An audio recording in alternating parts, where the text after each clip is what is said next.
Hello everyone, welcome to Magnet Brains. Myself Pratik Karn स्वागत करता हूं आपका अपने यूट्यूब चैनल मैग्नेट ब्रेन्स पर, जहां पर आपको मिलता है क्वालिटी कंटेंट, क्वालिटी एजुकेशन, वो भी बिल्कुल फ्री ऑफ कॉस्ट। ठीक है, तो क्लास 12th का बहुत शानदार चैप्टर एटम्स, और अब हम आ गए हैं de Broglie's explanation of bourse postulate के ऊपर। जी हां, आप सब लोग जानते हैं सबसे पहले कौन सा मॉडल आया था, थॉमसन्स मॉडल। उसमें कुछ लिमिटेशंस थी। उसके बाद कौन सा मॉडल आया था, रदरफोर्ड अल्फा रे स्कैटरिंग एक्सपेरिमेंट का जो आउटकम मॉडल था वो आया था। उसमें भी कुछ छोटी मोटी लिमिटेशंस थी जिनको दूर किया था नील बोर ने, और उसके बाद कहानी आगे बढ़ गई थी। ठीक है, now the thing is this कि वहां पे सेकंड जो पोस्टुलेट था नील बोर का, जहां पे ये कहा जाता है कि एंगुलर मोमेंटम कंजर्व्ड है, उसको एग्जैक्टली कैसे एक्सप्लेन करा है, वो तरीके से एक्सप्लेन करा गया है डी ब्रॉगली के द्वारा। आया समझ? तो ठीक है, बिना समय लगाए जल्दी स्टार्ट करते हैं इसका पूरा एंटायर कंटेंट। एक बात आप जरा समझ लीजिए कि एग्जैक्टली हुआ क्या था ना, मतलब इसका अपने को हल्का सा बैक स्टोरी मालूम होनी चाहिए। अगर आपको बैक स्टोरी नहीं पता है कि रदरफोर्ड में क्या लिमिटेशंस आए थे उनके मॉडल के अंदर, उसके बाद क्या सही किया था नील बोर सर ने, अगर आपको वो बैक स्टोरी नहीं पता है ना, तो फिर कभी कभी लगता क्या है ना कि यार एक ही तो मॉडल था, वही काफी होना चाहिए था, बट ऐसा नहीं होता। अब जरा गौर करिए, सबसे प्यारी चीज क्या है, देखो तुम्हारे पास कोई न्यूक्लियस है ना, न्यूक्लियस के पास चार्ज क्या होगा, पॉजिटिव। इतनी बात समझ में आई क्या? न्यूक्लियस के पास चार्ज क्या होगा, पॉजिटिव। डन केस है ही। तो अब इसके आसपास क्या होगा, ऑर्बिट। ऑर्बिट में कौन घूम रहा होगा, इलेक्ट्रॉन। ये बात तो डन है, दिमाग में बैठ गई होगी मेरे ख्याल से ये बात एकदम अच्छे से। ठीक है, तो ऑर्बिट में कौन घूम रहा होगा, इलेक्ट्रॉन घूम रहा होगा। अब जब इलेक्ट्रॉन इस ऑर्बिट में घूम रहा है, तो कोई सा भी इलेक्ट्रॉन, कोई सा भी पार्टिकल अगर सर्कुलर मोशन में होता है, कोई सा भी इलेक्ट्रॉन, कोई सा भी पार्टिकल अगर सर्कुलर मोशन में होता है, तो उस पर एक फोर्स का काम करना बहुत लाजमी है, and that force is centripetal force. पक्की बात है। ठीक है, अब जरा गौर करो, ये इलेक्ट्रॉन घूम रहा है यहां पे, ये इलेक्ट्रॉन घूम रहा है यहां पे। तो भैया पहले तो अपन एक काम करते हैं कि यहां पे ये रहा इसका पोजीशन वेक्टर। ठीक है, यहां तक कोई दिक्कत वाली बात? पक्का? ठीक है, अब जरा गौर करो, यहां पे इसका जो रेडियस है ना, इसका जो खुद का रेडियस है वो हो जाएगा आर के बराबर। किसके बराबर? आर के बराबर। अब इसके पास हर पॉइंट पर एक टैंजेंशियल वेलोसिटी होगी। क्या होगी बेटा? इसके पास हर पॉइंट पर एक टैंजेंशियल वेलोसिटी होगी, लाइक दिस। ठीक है, तो let's take this velocity as v. Let's take this velocity as v. अब होता क्या है ना कि ये जो मॉडल था वो प्रपोज किया था रदरफोर्ड ने। उन्होंने ये कहा था कि टाइनी सेंट्रल कोर होगा, टाइनी सेंट्रल कोर होगा, जहां पे किसी भी आइटम का ऑलमोस्ट पूरा मास उसी पॉइंट पर कॉन्सेंट्रेटेड होगा, और बाकी इलेक्ट्रॉन जो होंगे वो बाहर सर्कुलर ऑर्बिट्स में घूम रहे होंगे, और नंबर ऑफ इलेक्ट्रॉन्स का जो टोटल चार्ज होगा that is equal to the total positive charge of the nucleus. इस हिसाब से एटम इज न्यूट्रल। आ गई इतनी बात समझ में? तो न्यूट्रलिटी एक्सप्लेन कर चुके थे Rutherford sir, but the thing is this, उन्होंने कहा था कि इलेक्ट्रॉन घूम रहा होगा सर्कुलर ऑर्बिट्स के अंदर। अब जैसे ये कहा कि इलेक्ट्रॉन घूम रहा होगा सर्कुलर ऑर्बिट्स के अंदर, तो वैसे ही बीच में कौन कूद पड़ी थी, जल्दी बताओ? वैसे ही बीच में कौन कूद पड़ी थी? उस थ्योरी का नाम था क्लासिकल इलेक्ट्रोमैग्नेटिक थ्योरी। अब बोलते हैं क्लासिकल, तो according to classical electromagnetic theory क्या कहानी डेवलप हुई थी, क्या आपको याद है? जरा बात समझिए, इसकी बैक स्टोरी को समझना बहुत जरूरी है, तभी आप ये समझ पाएंगे कि नील बोर का सेकंड पोस्टुलेट की इंपॉर्टेंस क्या है, और फिर उसको एक्सप्लेन कैसे किया था डी ब्रॉगली ने। ठीक है, अब जरा गौर करें, according to classical electromagnetic theory, logic ऐसा होता है कि अगर कोई चार्ज पार्टिकल हर पॉइंट पर एक्सेलरेट कर रहा है, क्या बोला मैंने? अगर कोई चार्ज पार्टिकल एक्सेलरेट कर रहा है तो फिर वो रेडिएशंस एमिट करेगा, और अगर कोई चीज रेडिएशंस एमिट करेगी तो एक तरह से वो अपनी एनर्जी लूज कर रही है। अरे एक इलेक्ट्रॉन है, वो भाग रहा है ना, अब वो भागते भागते अगर अपनी एनर्जी लूज करेगा, तो भाई एक तरह से ये कैसा होगा कि अगर वो इलेक्ट्रॉन भागते भागते अपनी एनर्जी लूज करेगा, तो अब वो स्लो भागेगा, फिर वो और स्लो भागेगा, फिर वो और स्लो भाग पाएगा। आया समझ कि नहीं आया? पक्का?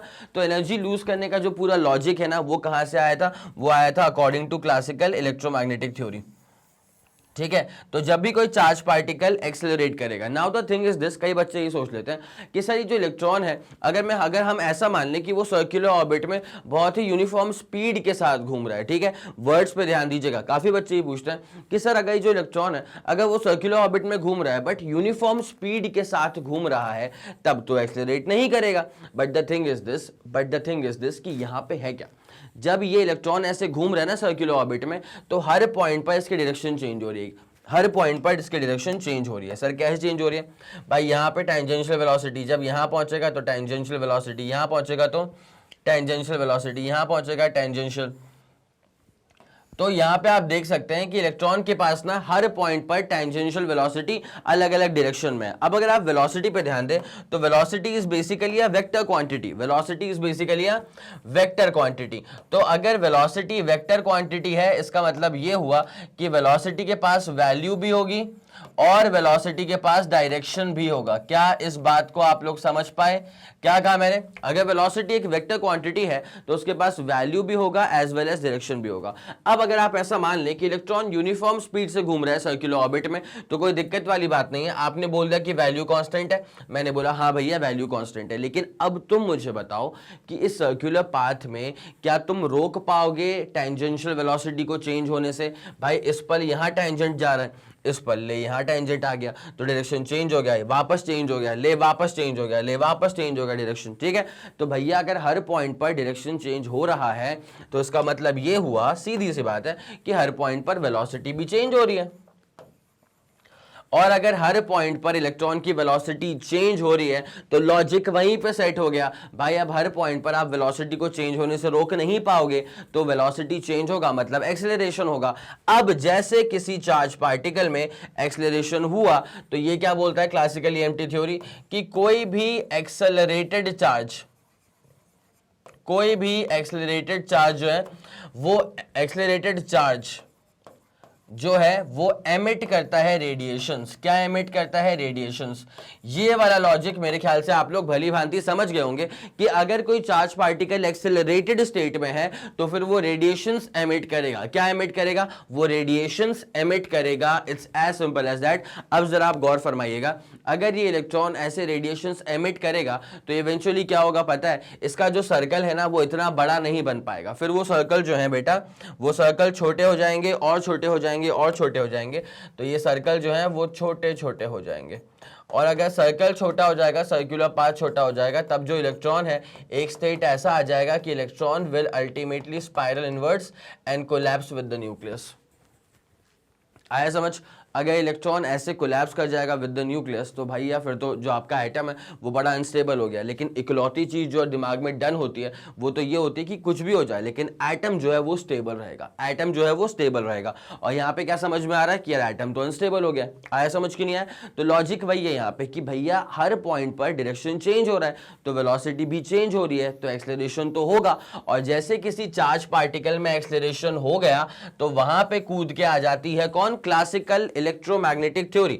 इसके अकॉर्डिंग क्या, अगर चार्ज पार्टिकल एक्सेलरेटेड स्टेट में है तो फिर वो एमिट करेगा रेडिएशंस, और अगर कोई चीज रेडिएशंस एमिट करेगी तो वो अपनी एनर्जी के हिसाब से लूज करेगी। एनर्जी लूज करेगी तो सर्कल इतने बड़े बड़े नहीं लग पाएंगे, सर्कुलर पाथ छोटे हो जाएंगे, छोटे हो जाएंगे और छोटे और छोटे, ultimately it will collapse with the nucleus. मेरी बात समझ में आ गई? पक्का डन? ठीक है, अब जरा गौर करना, इसी को सही किसने करा था? नील बोर ने। ठीक है, तो नील बोर के दरअसल 3 पोस्टुलेट थे। नील्स बोर के 3 पोस्टुलेट थे।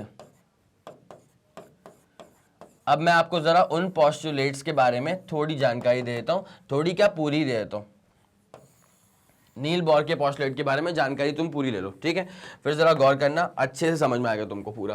पहला जो पॉइंट था नील बोर का, इसमें दरअसल ये कहा गया था रदरफोर्ड मॉडल के जो भी सही ऑब्जर्वेशंस थे, ठीक है, जो भी सही कंक्लूजन थे, वो एक तरह से सारे के सारे समा गए हैं नील बोर के फर्स्ट पोस्टुलेट के अंदर। यहाँ पे क्या कहा गया है कि एटम जो होता है ना, एटम के अंदर बहुत सारा स्पेस खाली होता है, ठीक है? तो पहले यहाँ पे बात करी गई है एम्प्टी स्पेस की। एटम के अंदर बहुत सारा स्पेस जो होता है ना वो खाली होता है। और उसके बाद किस बारे में बात करी गई है? फिर ये कहा गया है कि अगर एटम के अंदर बहुत सारा स्पेस खाली होता है ना तो मास कहाँ गया उसका? तो फिर ये कहते हैं कि मास जो होता है ना पूरे एटम का, ऑलमोस्ट पूरा मास जो है वो एक टाइनी सेंट्रल एम्बॉडीमेंट में कैद है, and that tiny central embodiment is called as nucleus. That tiny central embodiment is called as nucleus.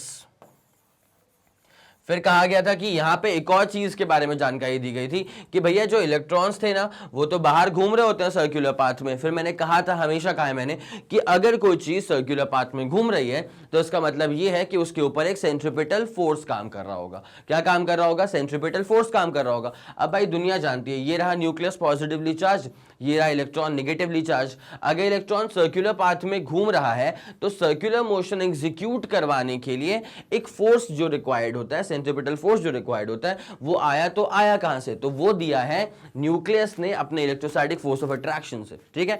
तो लॉजिक क्या है यहाँ पे इस बात का भी जिक्र किया जाता है कि the centripetal force required by the electron to execute circular motion around the nucleus is basically provided by the electrostatic force of attraction between the nucleus and the negatively charged electron, ठीक है। ये सारी बातचीत यहाँ पे कर ली गई है। यहाँ पे न्यूट्रलिटी की बात भी कर ली गई थी कि जितना नेगेटिव चार्ज बाहर घूम रहे इलेक्ट्रॉन्स के पास होता है उतना ही पॉजिटिव चार्ज अंदर बैठे हुए न्यूक्लियस के पास होता है। आगे मेरी बात समझ में, पक्का, डैम श्योर, डन, ठीक है। तो ये वाली कहानी होती है ना। ये पूरा का पूरा जो मसला था वो डाल दिया गया था बोर के फर्स्ट पोस्टुलेट के अंदर, ठीक है। अब जो सेकेंड पोस्टुलेट था उसी को हमको एक्सप्लेन करना है। तो सेकेंड पोस्टुलेट ये था बेटा, and very important postulate, second postulate and very important postulate, ठीक है। मैटर क्या होता है पहले कि हर पॉइंट पर डायरेक्शन चेंज हुआ तो हर पॉइंट पर एक्सेलरेशन आ गया। ईएमटी थ्योरी ने बोल दिया कि भैया आपका जो इलेक्ट्रॉन है वो तो रेडिएशंस एमिट करेगा तो एनर्जी लूज करेगा तो गिर जाएगा न्यूक्लियस के साथ, अनस्टेबल हो जाएगा। अब अनस्टेबल अगर आपका एटम हो जाएगा तो फिर एटम तो कभी अनस्टेबल होता नहीं। अब आपका मॉडल अगर ऐसा बोल रहा है, अगर आपके मॉडल की ये दिक्कतें आ रही हैं कि इसके हिसाब से अगर हम चलें तो ये समझ में आएगा कि एटम अनस्टेबल हो जाएगा, तो दरअसल एटम तो सही है, तुम्हारा मॉडल जो है वो गलत है, ठीक है। अब उसी बात को सही किसने करा था? नील बोर ने।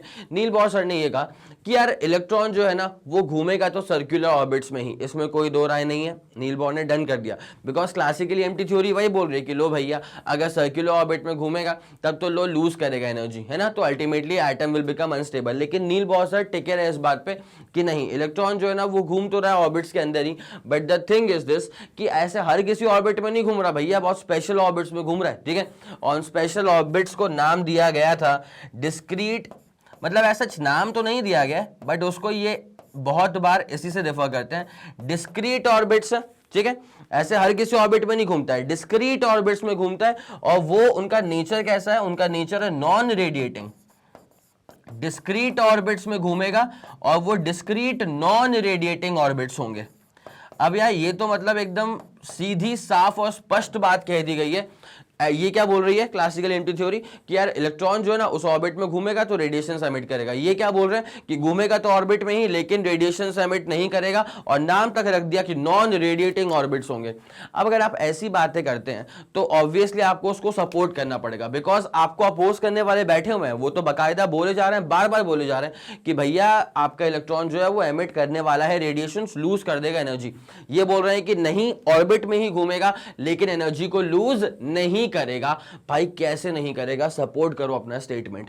तो नील बोर ने यह कहा था कि जिन ऑर्बिट्स में घूमेगा ना हमारा इलेक्ट्रॉन वो दरअसल नॉन रेडिएटिंग ऑर्बिट्स होंगे, क्योंकि उनका एंगुलर मोमेंटम कंजर्व्ड होगा, ठीक है। क्या कहा नील बोर ने कि जिन ऑर्बिट्स में घूमेगा इलेक्ट्रॉन वो नॉन रेडिएटिंग ऑर्बिट्स होंगे, वहां पर उनका जो एंगुलर मोमेंटम है वो कंजर्व्ड होगा, दैट इज कांस्टेंट होगा।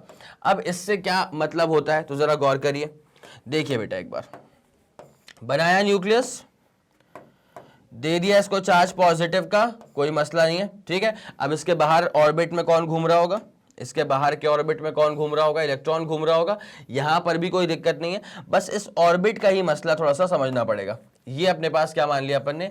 ये मान लिया अपन ने एक इलेक्ट्रॉन। क्या मान लिया अपन ने? इसको एक इलेक्ट्रॉन मान लिया ना। सबसे प्यारी चीज है, इसकी दूरी कितनी होगी? रेडियस कितना होगा इसका? आर के बराबर तो होगा ना, वाइट से बनाते हैं। इसका जो रेडियस होगा वो होगा मान ले किसके बराबर? आर के बराबर। तो अब ये कहा गया है बेटा कि जिन ऑर्बिट्स में ये घूम रहा है ना, ठीक है, इस ऑर्बिट का एंगुलर मोमेंटम कंजर्व्ड है। अब जरा सुनना कि एंगुलर मोमेंटम क्या होता है। तो एंगुलर मोमेंटम की अगर आप बात करें ना तो एंगुलर मोमेंटम का बेसिक फॉर्मूला होता है m into v into r. किसका मास? इलेक्ट्रॉन का मास। किसकी वेलोसिटी? इस इलेक्ट्रॉन की ही टैंजेंशियल वेलोसिटी।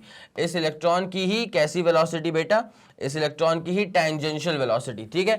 तो mvr, this is the angular momentum and this is conserved, मतलब this is equal to a constant. अब वो जो कांस्टेंट होता है ना वो क्या होता है पता है? NH/2π। वो जो कांस्टेंट होगा वो होगा NH/2π। यार ये H क्या होता है? ये H तो प्लैंक्स कांस्टेंट होता है। उसके बाद यहाँ पे N क्या होता है? N is the number of the orbit. भाई सिर्फ एक ही ऑर्बिट थोड़ी है, ऐसे अपने पास बन सकते हैं बहुत सारे ऑर्बिट्स, ठीक है। एक ऑर्बिट ले यहाँ ले लेते हैं, ठीक है। तो भैया ऐसे बनने वाले हैं बहुत सारे orbits. So the thing is this कि आपको ये पता होना चाहिए कि n is the number of orbit. ये पहला हो गया, ये दूसरा हो गया, फिर तीसरा आएगा, फिर चौथा आएगा। तो भैया हर ऑर्बिट में जो इलेक्ट्रॉन घूम रहा है, जो कि डिस्क्रीट नॉन रेडिएटिंग ऑर्बिट्स हैं, तो उनके लिए एंगुलर मोमेंटम कंजर्व्ड है, कांस्टेंट है, किसके बराबर है, NH/2 के बराबर है। इतनी बात समझ में आ गई, ठीक है। अब जरा गौर करना, काफी लोग सोचते हैं कि यार एंगुलर मोमेंटम कांस्टेंट है तो इससे क्या हो गया, हमारा मैटर तो वो है ना कि एनर्जी लूज कर रहा था इलेक्ट्रॉन। अब अगर नील बोर ये कह रहे हैं कि एनर्जी लूज नहीं करेगा हमारे सर्कुलर ऑर्बिट में घूमने पे, तो ऐसा क्या खास है आपके सर्कुलर ऑर्बिट के पास? तो उन्होंने कहा कि भैया हमारे सर्कुलर ऑर्बिट का एंगुलर मोमेंटम कंजर्व्ड है। अब जनता ये पूछती है कि एंगुलर मोमेंटम कंजर्व्ड है तो भी भैया क्या कहना चाहते हो, एनर्जी क्यों लूज नहीं कर रहा? तो वो एनर्जी इसलिए लूज नहीं कर रहा बिकॉज आपको थोड़ी सी बात और आनी चाहिए। कौन सी आनी चाहिए, जरा गौर करो। तुमको पता है कि लीनियर मोमेंटम का डिफरेंशिएशन क्या होता है? जल्दी बताओ, जल्दी जाओ कमेंट सेक्शन में लिख करके आओ फट से, ठीक है। 12th वाले बच्चे हैं, 11th का एक हल्का सा कॉन्सेप्ट मैंने पूछ लिया, एक क्लास पीछे का कॉन्सेप्ट पूछ लिया है। क्या पूछा है? लीनियर मोमेंटम का डिफरेंशिएशन क्या होता है, ठीक है। वीडियो को पॉज करो, कमेंट में जाओ, आंसर लिखो, फिर वापस आओ। आ गए? ठीक। तो अगर आपने लिखा होगा सही आंसर तो फोर्स लिखा होगा पक्का। लीनियर मोमेंटम का डिफरेंशिएशन लीनियर फोर्स होता है। तो एंगुलर मोमेंटम का डिफरेंशिएशन जो, अच्छा एंगुलर मोमेंटम को एल से करते हैं रिप्रेजेंट, लिख देना मैंने, ओके। तो एंगुलर मोमेंटम का डिफरेंशिएशन जो होता है वो होता है टॉर्क के बराबर। अब नील बोर के हिसाब से एंगुलर मोमेंटम तो कांस्टेंट है, एंगुलर मोमेंटम तो कंजर्व्ड है। अगर ये कंजर्व्ड है तो भैया एक बात मुझे बताओ, कांस्टेंट का डिफरेंशिएशन क्या होता है? सर 0 के बराबर होता है। और L का डिफरेंशिएशन वैसे क्या था, टॉर्क के बराबर, मतलब टाउ की वैल्यू क्या हो गई, 0। नाउ आप लोग ये जानते हैं कि वर्क क्या होता है? देखो बेटा, अगर वर्क है तो वो होता है फोर्स इनटू डिस्प्लेसमेंट। अगर डिस्प्लेसमेंट छोटा सा है तो वर्क छोटा सा है। मैं यहाँ पे लीनियर मोशन के टर्म्स की बात नहीं कर रहा हूँ because electron is not executing linear motion, वो सर्कुलर मोशन में है, ठीक है।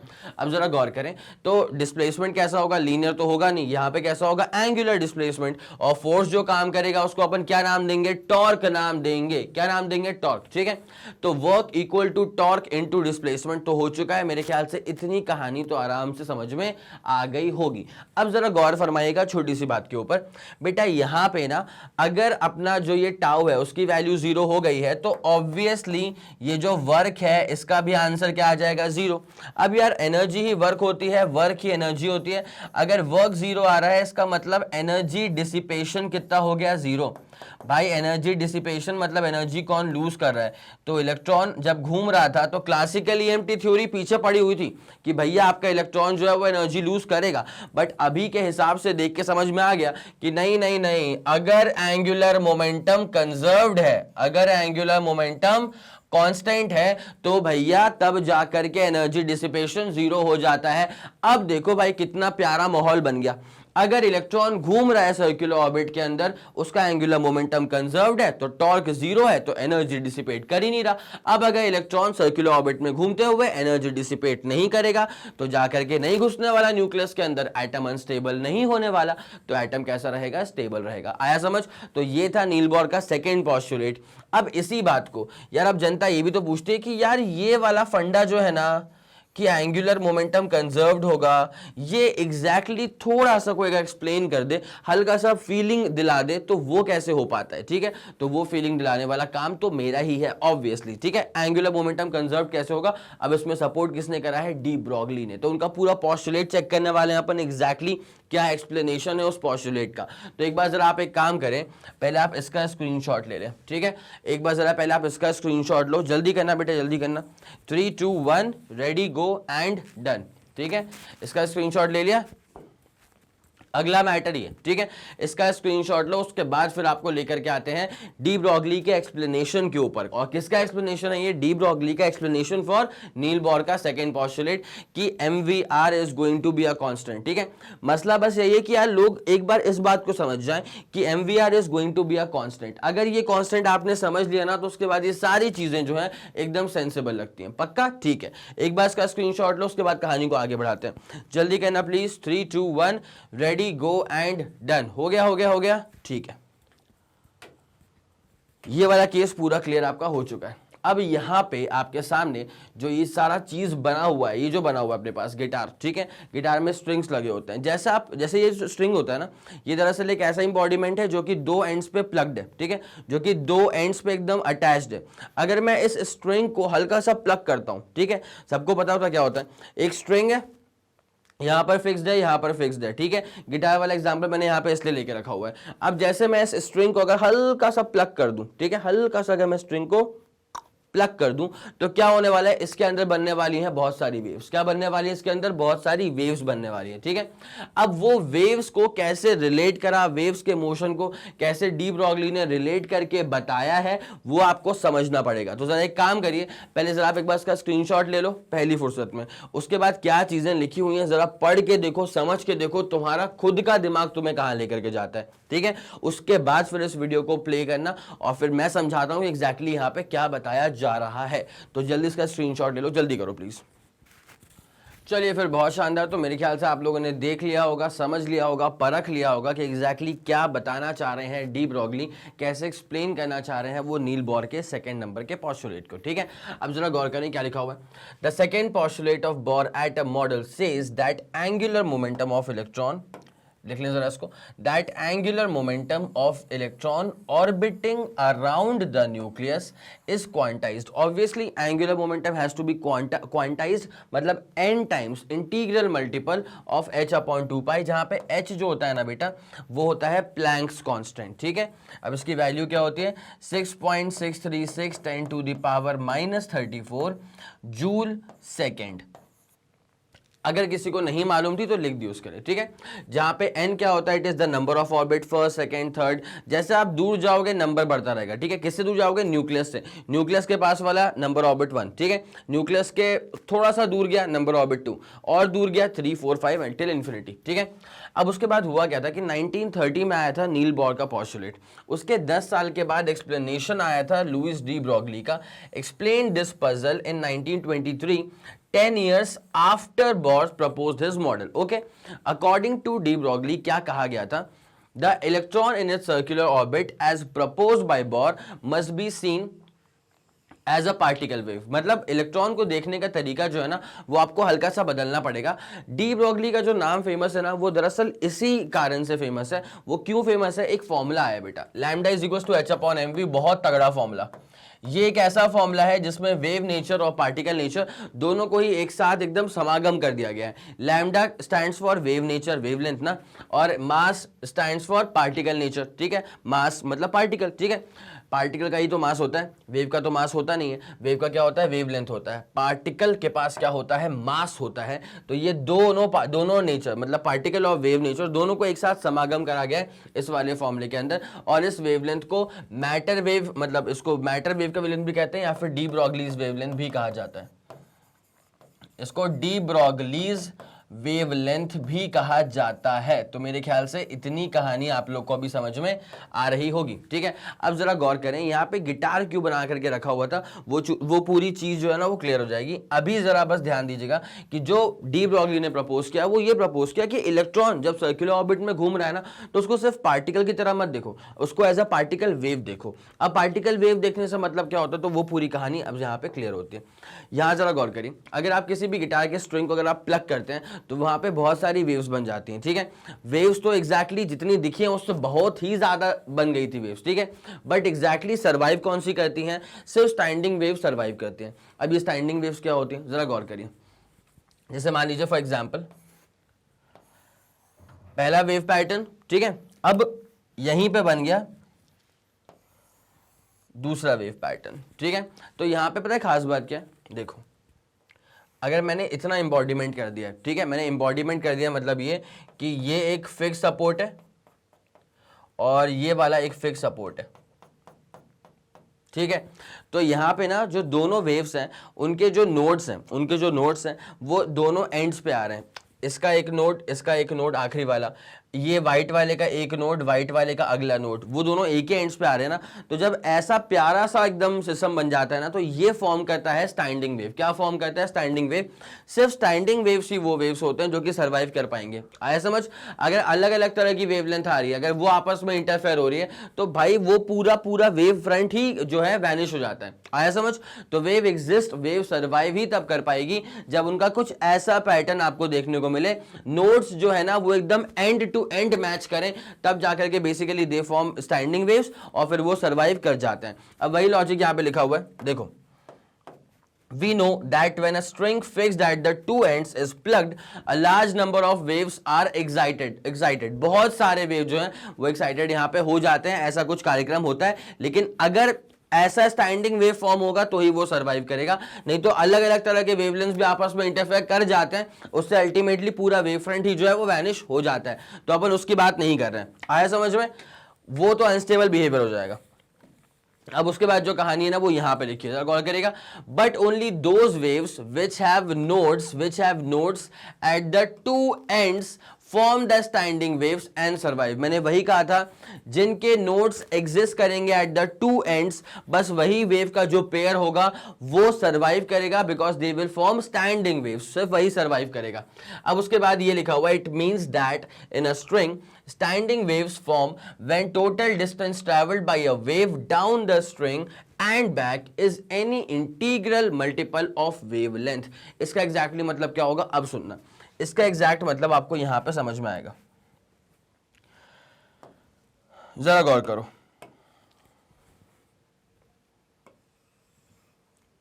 ये मान लिया अपने पास एक एंट्री के लिए, ठीक है, मतलब एक फिक्स सपोर्ट ये रहा अपने पास और एक फिक्स सपोर्ट यहां बनाता हूं,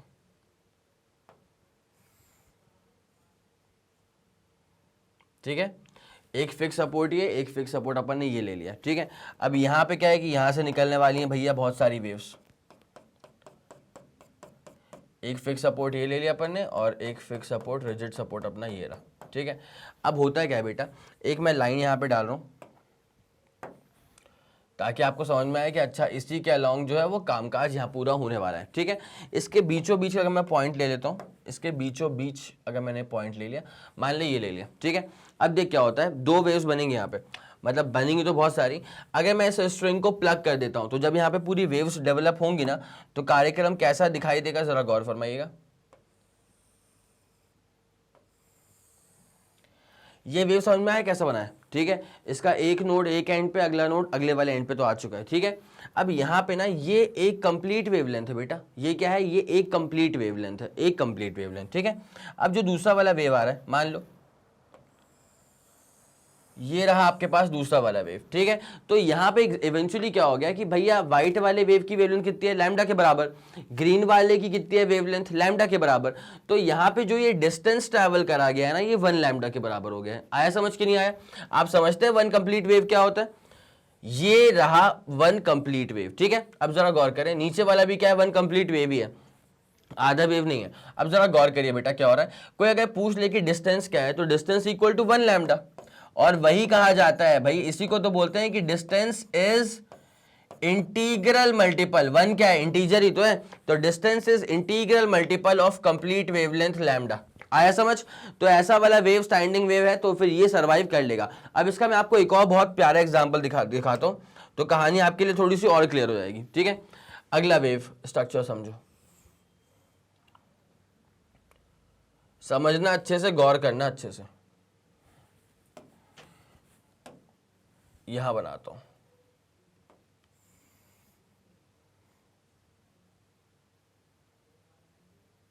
ठीक है। अब जरा गौर करना इससे कैसे अलग बनेगा वो। तो एक अपन पैटर्न के लिए एक लाइन तो दे ही दें उसको, ठीक है। लाइन सेट कर दो उसकी, तो ये रही इसकी लाइन, ठीक है। अब जरा गौर करना, पहले जगह थी बस एक वेव को आने की, अब बनाते हैं अपन जगह कि ज़्यादा वेव्स यहाँ पे एग्जिस्ट तो कर पाए, ठीक है। तो इसके आधे पे कितना आएगा, ये, इसका भी आधा कितना हो जाएगा, ये, इसका भी आधा, ये, ठीक है। अब मैं चाहूँ तो इसमें एक और काम कर सकता हूँ, इसका भी आधा लेता हूँ, ये, इसका भी आधा लिया, इसका भी आधा लिया और इसका भी आधा लिया, ठीक है। अब ज़रा अच्छे से आप गौर फरमाइएगा, पहले मैं बनाता हूँ तुम्हारी वाइट वाली, पहले बनाता हूं तुम्हारी व्हाइट वाली वेव, ठीक है। जरा गौर करना, अच्छे से मिस मत करना इस पॉइंट को।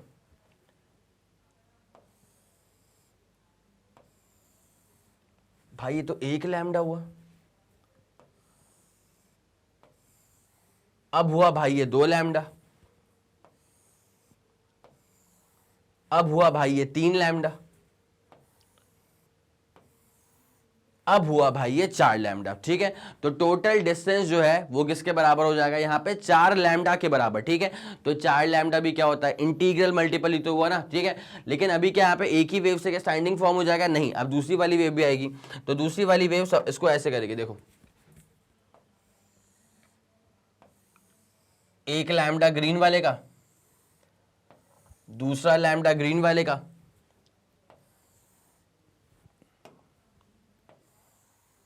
तीसरा लैम्डा भी ग्रीन वाले का, और चौथा लैम्डा ग्रीन वाले का, ठीक है। तो यहां पे आप क्लियरली देख के बोल सकते हैं कि यहां पर भी जो डिस्टेंस ट्रैवल करा गया है, यहां पर भी जो डिस्टेंस ट्रैवल करा गया है, this is equal to 4 lambda. तो मैं दरअसल अपना जो पॉइंट यहां पर पिच करना चाह रहा हूं, वो पॉइंट मेरा ये था बेटा कि यहां पे जो स्टैंडिंग वेव्स है ना, वो तभी फॉर्म होंगी और वो तभी सर्वाइव कर पाएंगी। वेव सर्वाइव ही तब कर पाएगी जब वो स्टैंडिंग वेव होगी, ठीक है। वो तभी सर्वाइव कर पाएगी जब जो टोटल डिस्टेंस ट्रैवल्ड है ना, दिस इज इंटीग्रल मल्टीपल, 4 1 था यहां पे, ठीक है, which is integral multiple of wavelength, which is integral multiple of 1 complete wavelength, ठीक है। तो वही कहा गया था कि जनरलाइज अगर मैं इसको कर दूं, अगर मैं इसको जनरलाइज कर दूं, तो generalised for standing waves, generalised for standing waves to survive. भाई वेव सर्वाइव ही तब करेंगी जब वो स्टैंडिंग वेव्स होंगी, standing waves to survive. Otherwise अलग अलग वेवलेंथ होगी तो आपस में इंटरफेयर कर जाएगी, अल्टीमेटली वेव फ्रंट ही पूरा वैनिश हो जाएगा, ठीक है। तो जनरलाइज क्या है बेटा कि डिस्टेंस ट्रैवल्ड, डिस्टेंस ट्रैवल्ड किसके बराबर होना चाहिए, डिस्टेंस ट्रैवल्ड होना चाहिए बेटा आपके पास यहाँ पे इंटीग्रल मल्टीपल ऑफ वेवलेंथ के बराबर, मतलब n टाइम्स लैम्डा के बराबर। आई ये वाली बात समझ में, ये डायग्राम से ही क्लियर होता है बेटा, अदरवाइज तो फिर कहानी क्या है, सिर्फ रटने वाली हो जाती है, ठीक है। मेरे ख्याल से ये वाला फंडा आपको समझ में आ गया होगा। अब मैं आपको दिखा दूंगा अगले वाले केस में कि अगर अलग अलग वेवलेंथ होती है ना, तो उनके वेव सर्वाइव क्यों नहीं कर पाते, बिकॉज वो ऐसा कोई स्टैंडिंग वेव का पैटर्न फॉलो ही नहीं कर पाते हैं। वहां पे डिस्टेंस जो है आप उसको बोल ही नहीं सकते कि वो n लैम्डा के बराबर है, वहां पे कुछ भी हो सकता है, आया समझ।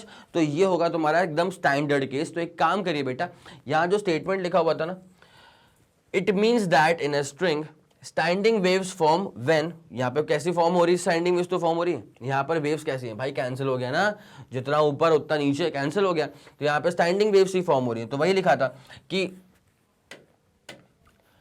It means that in a string standing waves form when total distance travelled bye a wave, यहां जरा गौर करना, total distance travelled bye a wave, total distance travelled bye a wave down the string and back, एक ही बात है, is any integral number of wavelength, is any integral number, is any integral number of wavelength, ठीक है। आगे पूरी बात समझ में, बस ये वाला पॉइंट मुझे पिच करना था। तो एक काम करो, पहले इसका स्क्रीनशॉट लो, उसके बाद तुमको डायग्राम का स्क्रीनशॉट लेने का मौका मिलेगा। जल्दी करो बेटा, 3 2 1 रेडी गो एंड डन। हो गया, हो गया, हो गया, ठीक है, बहुत शानदार। अब ये रहा आपके पास डायग्राम का पिक लेने का मौका। जल्दी इसका स्क्रीनशॉट लो, समय कम है तो, अदरवाइज मैं तो ये बोलता हूं कि कॉपी किताब लेके बैठा करिए, इत्मीनान से तसल्ली से नोट करते हुए चला करिए। जल्दी इसका स्क्रीनशॉट लेना। 3 2 1 रेडी गो एंड डन। हो गया, चलो बहुत बढ़िया, ठीक है। अब दिखाता हूं तुमको, ये तो प्यारा वाला केस हो गया। अब आपको दिखाया जाएगा कि भैया जब इतना शानदार स्टैंडिंग वेव फॉर्म नहीं होता है तब एग्जैक्टली क्या होता है, जब ऐसा इतना शानदार स्टैंडिंग वेव फॉर्म नहीं होता है तब एग्जैक्टली क्या होता है, तब होता ये है बेटा, जैसे मान ले एक वेव फिर भी सही चल गया, मान ले एक वेव फिर भी नोड टू नोड एकदम सही चल गया, बट अगर दूसरा वेव वैसा आया ही नहीं, मान ले दूसरा वेव कहीं और से आ रहा है, स्टार्ट हो रहा है, और इसका अपना कुछ पैटर्न नहीं है भैया, इसका अपना कुछ भी पैटर्न नहीं है। तो इस वाले केस में क्या है कि दोनों ही वेव जो है ना उनका कुछ डेफिनेट वेवलेंथ नहीं है, तो आप यहाँ पे कह ही नहीं पाओगे कि डिस्टेंस ट्रैवल जो है वो इंटीग्रल नंबर ऑफ वेवलेंथ के बराबर है, तो फिर यहाँ पे स्टैंडिंग वेव्स फॉर्म नहीं हो रही। अगर यहाँ पर स्टैंडिंग वेव्स फॉर्म नहीं होंगी तो फिर they will not survive, unstable. आया समझ? पक्का? ठीक है, तो मेरे ख्याल से इस बात को आप लोग समझ गए होंगे। अब जरा गौर करें, ये वाला पॉइंट मैंने अच्छे से डायग्राम्स के साथ प्रूव कर दिया, एक्सप्लेन कर दिया पूरा, ठीक है।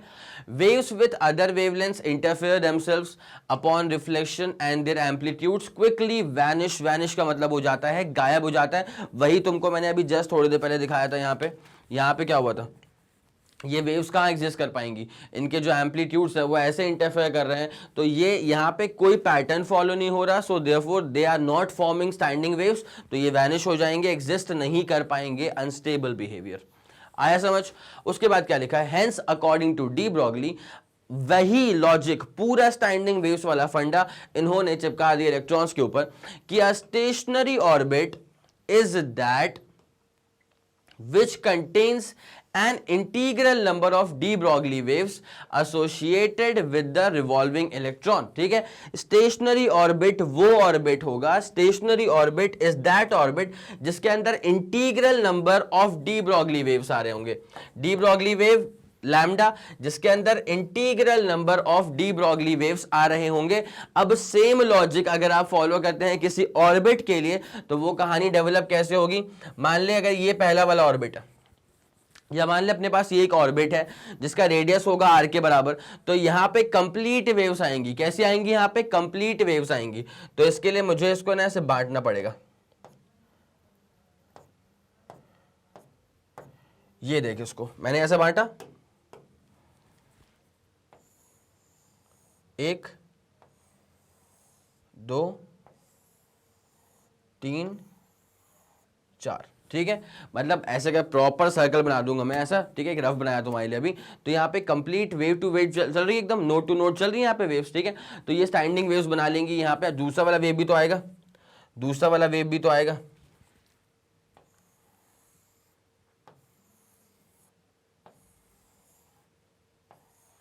ये रहा, ठीक है। तो यहाँ पे इवेंचुअली क्या हो जाएगा, यहाँ पे दोनों वेव जो है ना वो दरअसल ऐसे पैटर्न में यहाँ पे सेट हो गए हैं कि they are forming standing waves, ठीक है।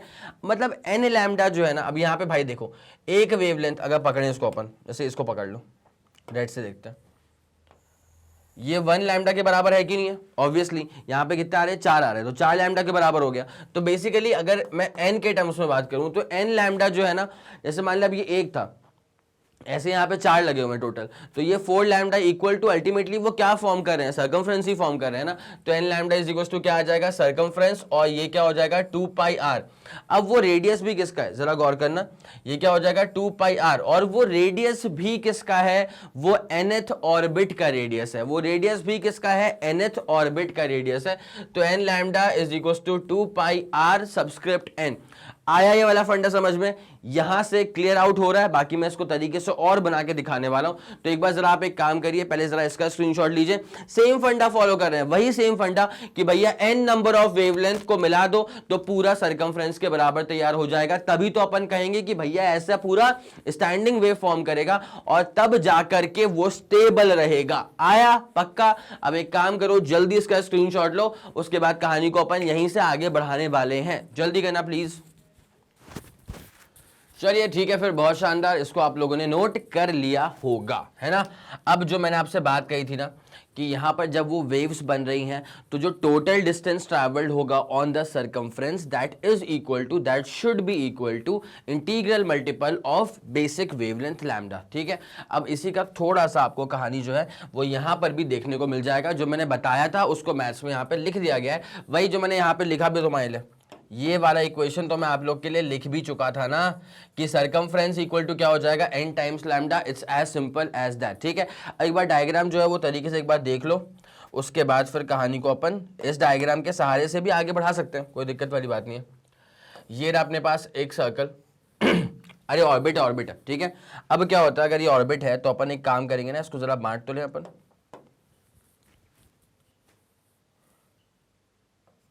ये उसके बाद जब क्वाड्रेंट्स में बटेगा तो ये हो जाएगा, फिर इसका भी बीच में आर्क आएगा, इसका भी बीच में आर्क आएगा, इसके भी बीच में आर्क आएगा, इसके भी बीच में आर्क आएगा। कोई दिक्कत वाली बात तो नहीं है, ठीक है। अब जरा गौर करो, जब पूरा वेव्स उठेंगे यहां से, ठीक है, यहां पे एक अपन बनाते हैं कंप्लीट वेव।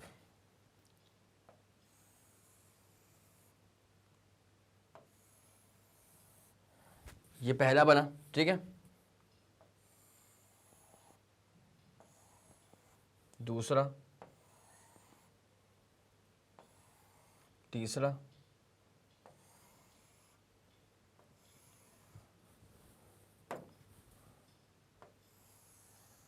चौथा। आया समझ? तो ये अपना पहला एक वेव के 4 पार्ट, मतलब 4 लैम्डा अपना बन चुका है, ठीक है। अब स्टैंडिंग वेव्स कैसे बनेगी? अब दूसरी वाली वेव भी ऐसी आएगी। देखो भाई, 1 लैम्डा, 2 लैम्डा, 3 लैम्डा, 4 लैम्डा।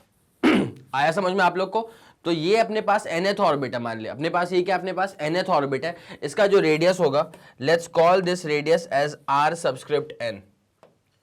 इसका जो ये रेडियस होगा ना, हम इस रेडियस को अभी बोल देते हैं, लेट्स सपोज सेंटर से मेजर करा गया, तो हम इस रेडियस को बोल देते हैं r subscript n, radius of the nth orbit, ठीक है, radius of the nth orbit. यहां पे मैंने 4 लेके रखे हैं, 4 लैम्डा के बराबर, ठीक है। तो यहां से बेसिक फंडा क्या बन जाता है कि अगर यहां से बेसिक सेटअप क्या बन जाता है कि सरकमफ्रेंस जो होगा ना, जो सरकमफ्रेंस जो होगा वो आ जाएगा integral multiple, that is n times basic wavelength lambda आ जाएगा, ठीक है। तो यहां पे सरकमफ्रेंस कितना है बेटा, 2 पाई r सबस्क्रिप्ट n के बराबर। तो ये क्या आ जाएगा, n इंटू लैम्डा। क्या आपको यहां तक की बात समझ में आ गई है? पक्का? अब जरा गौर करिएगा, यहीं से कहानी को आगे फर्दर बढ़ाते हैं, ठीक है। तो नाउ लैम्डा जब यहां से निकाला जाएगा ना, तो लैम्डा आ जाएगा 2 पाई r सबस्क्रिप्ट n अपॉन नीचे क्या आ जाएगा n, ठीक है। इतनी बात समझ में आ गई। अब जरा गौर करिएगा, according to de Broglie, lambda जो होता है, जो रिलेशन होता है ना डी ब्रॉगली मैटर वेव का, उसमें लैम्डा होता है h अपॉन mv। लैम्डा क्या हो जाता है, h अपॉन mv, और यहाँ पे ये क्या आ जाएगा, 2 पाई radius of the nth orbit upon नीचे आ जाएगा n, ठीक है। यहां तक की बात आप लोग को पूरा समझ में आ गई? पक्का? अब एक काम करो, nh अपॉन 2 पाई, nh, n को यहां मल्टीप्लाई करा h के साथ, 2 पाई को नीचे फेंका, nh upon 2 pi is equal to क्या हो जाएगा, mass into velocity into radius of the nth orbit, ठीक है। आ गया समझ में? अब जो ये mvr लिखा हुआ है ना, this is nothing but the angular momentum. तो यहां से यही वाली बात दरअसल बकायदा से प्रूफ हो जाती है कि angular momentum is nh upon 2 pi, it's as simple as that, ठीक है। Angular momentum is nh upon 2 pi, it's as simple as that. बस इतनी सी बात थी। आ गया समझ में? पक्का? तो डी ब्रॉगली के हिसाब से भी वही बात तो प्रूव करनी थी ना कि angular momentum is going to be conserved. तो आ गया ना भैया, कंजर्व्ड, कोई दिक्कत तो नहीं है? पक्का? श्योर हो? This is the angular momentum and this is constant, ठीक है। अब जैसे मैं ऑर्बिट का नंबर चेंज करूंगा तो ये n की वैल्यू चेंज होती हुई चलेगी, तो रेडियस फिर उस ऑर्बिट का लेना आप लोग, n उसकी वैल्यू आ जाएगी जिस ऑर्बिट की बात करो। फॉर एग्जांपल अगर आप 4th वाले ऑर्बिट की बात कर रहे हो, ठीक है, तो mv into radius of 4th वाला ऑर्बिट, तो 4 times h upon 2 pi, it's as simple as that, ठीक है। पक्का आगे समझ? अब एक काम करो जरा, अच्छा आप लोगों ने ना ये तो लिख ही लिया होगा मेरे ख्याल से, ठीक है। अगर नहीं लिखा है तो एक काम करो, पहले एक बार ये लिख लो इसका स्क्रीनशॉट ले लो। 3 2 1 रेडी गो एंड डन। हो गया इसका स्क्रीनशॉट? ठीक है, ये वाला केस आपका हो चुका है। अब एक काम करना, इसी को सपोर्ट करने के लिए यहां पे मैंने पूरा बना के रखा हुआ है। तो ये radius of the circular orbit है, ये अपने पास जो व्हाइट से बना के रखा है ना, this is the circular orbit. इसमें कौन घूम रहा होगा? इलेक्ट्रॉन। तो एक बार जरा आप इसका स्क्रीनशॉट लेंगे जल्दी। 3 2 1 रेडी गो एंड डन। हो गया? चलो बहुत बढ़िया, बहुत शानदार। ये वाला केस तो अपना डन हो चुका है ना। अब यहां पे वही डेरिवेशन करा हुआ जो कि मैंने वहां पे करवा दिया आप लोग को, ठीक है, MVR equal to NH upon 2 pi, it's as simple as that. Diagram same है, मेरे ख्याल में आपको समझ में आ गया होगा, यही मैंने बनाया था। अगर आपसे कोई भूल चूक हो जाए या अगर मुझसे हो गई हो तो आप उसको यहां से भी क्रॉस वेरीफाई जो है कर सकते हैं, कोई दिक्कत वाली बात नहीं है। सेंटर पे क्या आएगा, न्यूक्लियस, और ये R होगा radius of that circular orbit, it's as simple as that. ठीक है, अब क्या लिखा हुआ है वही कंफर्मेशन आ रहा है यहां पे, एंगुलर मोमेंटम, वही यहां से कंफर्मेशन आ रहा है कि angular momentum of electron revolving in the nth orbit must be integral multiple of h upon 2 pi, that is h upon 2 पाई को n से मल्टीप्लाई कर दो, integral multiple of h upon 2 pi, which is the quantum condition proposed by bore in second postulate. तो bore ने खुद ही कहा था ऐसा कि MVR NH अपॉन 2 पाई के बराबर होगा, और इसी बात को प्रूव कर दिया डी ब्रॉगली ने भी बहुत तरीके से, बहुत शानदार तरीके से इनफैक्ट। ठीक है, ये रहा पूरा setup. Okay, thus the wave particle duality plays the central role in the structure of the atom. Wave और पार्टिकल की ड्युअलिटी के हिसाब से अपन सेकंड पोस्टुलेट को जो है अच्छे से एक्सप्लेन कर पाए। ठीक है, चलो ओके डन। एक काम करो, एक बार जल्दी इसका स्क्रीनशॉट लो, उसके बाद कहानी को आगे बढ़ाते हैं, जल्दी करना प्लीज। चलिए फिर, बहुत शानदार, इसको देख लिया होगा आप लोगों ने बहुत ही इत्मीनान से, अच्छे से। और मैं हमेशा कहता हूं बेटा कि स्लाइड्स पे जो भी चीज़ें लिखी होती हैं उसको अच्छे से कॉपी में नोट कर लिया करो, बिकॉज कई बार ऐसा होता है कि आपको आंसर पूरा अच्छे से आता रहेगा बट आप उसको अच्छे से एक्सप्रेस नहीं कर पाओगे because you don't know the technical terms. तो वो टर्म्स आपके सामने यहाँ तरीके से लिख दिए गए हैं, जैसे कि स्टैंडिंग वेव्स नामक शब्द का यूज करना, स्टैंडिंग पार्टिकल वेव नामक शब्द का यूज करना बहुत इंपॉर्टेंट है, ये आपके आंसर को प्रेजेंटेबल बनाता है। आया आप लोग को समझ में? पक्का? ठीक है, अगर n इक्वल टू 4 है, फॉर एग्जाम्पल फोर्थ ऑर्बिट लिया अपन ने, ये जो अपन ने वेव बना के रखे हैं ना, ये भी क्या था कि 4 वेव वाले थे, 1 2 3 4, ठीक है, 4 वेव वाले थे। तो यहाँ पे अगर n इक्वल टू 4 है तो अपने पास फॉर्मूला बेसिकली क्या बन जाएगा, 2πr equal to n lambda था ही, n के जगह पे क्या आ गया, 4 आ गया। ठीक है, तो मेरे ख्याल में पूरी कहानी आप लोग को ये वाली समझ में अच्छे से आ गई होगी। अब जरा आपको आगे लेके चलते हैं इसके अगले और आखिरी कंटेंट के ऊपर। This is impact parameter. ठीक है, क्या होता है इंपैक्ट पैरामीटर? तो एक काम करता हूं, पहले एक बार समझा देता हूं, उसके बाद डायग्राम्स के साथ समझा देता हूं, उसके बाद फिर आपको डेफिनेशन तो दिखा ही दी जाएगी। कौन छुपाएगा डेफिनेशन? भाई देखो, ये अपने पास अपन एक न्यूक्लियस मान लिया, ठीक है। अब न्यूक्लियस के पास अपने पास ऑब्वियसली चार्ज क्या होगा, प्लस का ही चार्ज होगा, ठीक है। इसके पास मान लो कि तुम्हारे पास z नंबर ऑफ प्रोटॉन्स है। अगर अपने पास z नंबर ऑफ प्रोटॉन्स है तो इसके पास चार्ज जो है वो z इंटू ई के बराबर हो जाएगा, ठीक है। प्लस का z इंटू ई के बराबर चार्ज हो जाएगा। It's as simple as that, ठीक है। यहां तक कोई दिक्कत वाली बात तो नहीं है। अब क्या होता है, एक बनाते हैं अपन सेंट्रल लाइन ऑफ न्यूक्लियस। अरे मतलब कुछ नहीं है, न्यूक्लियस से निकलने वाली एक लाइन, ठीक है, न्यूक्लियस के सेंटर से होके निकलने वाली एक line, this is the central line of the nucleus. चलेगा आप लोग को इतना?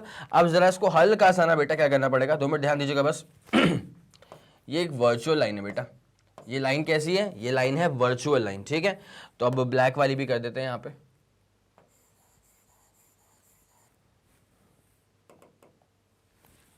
एक सेकेंड, ये वर्चुअल लाइन थी, ये अपन ने बना दिया, ब्लैक वाली भी कर देता है,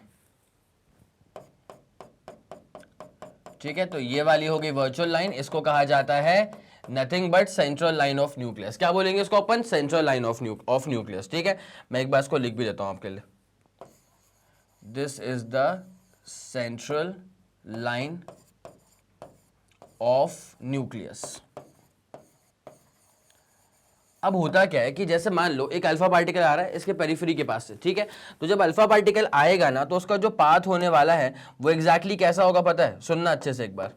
अल्फा पार्टिकल, वाइट से बनाता हूं उसको, अल्फा पार्टिकल आ रहा होगा, लेकिन अल्फा के पास चार्ज खुद का पॉजिटिव का है, ठीक है। तो क्या हो जाएगा, प्लस और प्लस में क्या होता है, रिपल्शन, तो अल्फा निकलेगा वहां पे। जब अल्फा वहां पे निकल जाएगा एक बार इसको बना देता हूं, देखो ये अल्फा पार्टिकल था, मान ली कुछ भी हो सकता है वैसे तो ये, ठीक है। तो ये पार्टिकल ऐसे निकल जाएगा उस तरफ। अब यहाँ पे इंपैक्ट पैरामीटर में एक बात जरूरी है कि जब ये पार्टिकल ऐसे करके आ रहा है इसकी तरफ ना, तो यहाँ पे आउट ऑफ रिपल्शन वो वहां जा रहा है, आउट ऑफ रिपल्शन वहां पे जा रहा है, तो this is going to be a positively charge particle. तो मैं अभी इंस्टेंस फॉर इंस्टेंस इसको अल्फा पार्टिकल ही मान लेता हूं, तो अल्फा के पास चार्ज क्या होता है, +2e का चार्ज होता है, ठीक है, अल्फा पार्टिकल है। अब यहाँ पे क्या होगा, ये ऐसे निकल गया, तो ये जा कहाँ रहा था, जा रहा था ये सीधे,